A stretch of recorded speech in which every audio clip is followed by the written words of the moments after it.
It was midnight when I left the library. My parents had always warned me about the dangers of heading home alone at this hour, but university waits for no one, and exams were mercilessly approaching. I stepped into the subway car and was surprised to find it almost deserted. At the end, a blind man sat with his guide dog.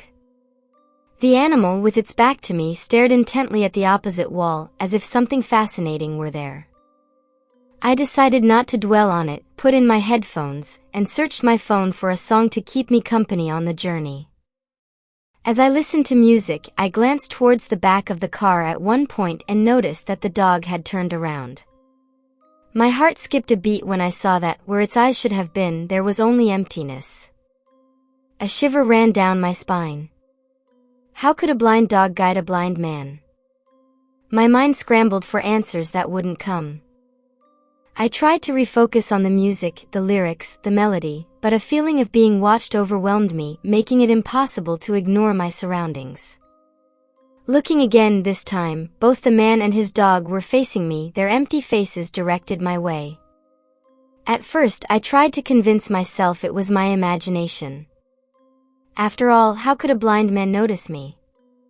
But the feeling of their fixed stares over me was unmistakable, almost palpable.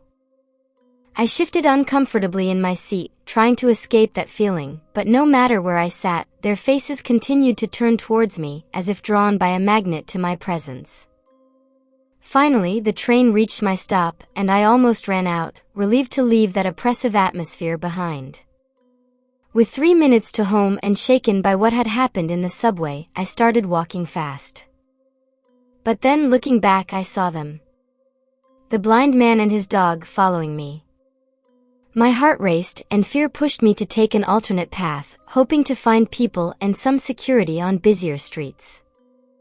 Despite quickening my pace, they were still there, keeping a constant distance, like shadows glued to my heels. Upon reaching my building, I took refuge in the entrance, trembling. Through the glass I saw their figures still watching me.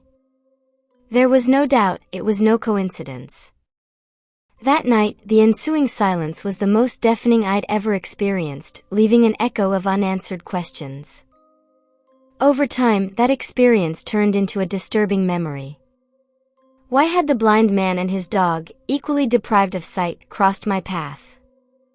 Speaking with friends, theories emerged that somehow that blind dog had guided me away from a greater danger, protecting me by forcing me to change my way. Perhaps, in their silent company, there was a hidden purpose, an unsuspected guidance that, despite the fear, had safely led me home.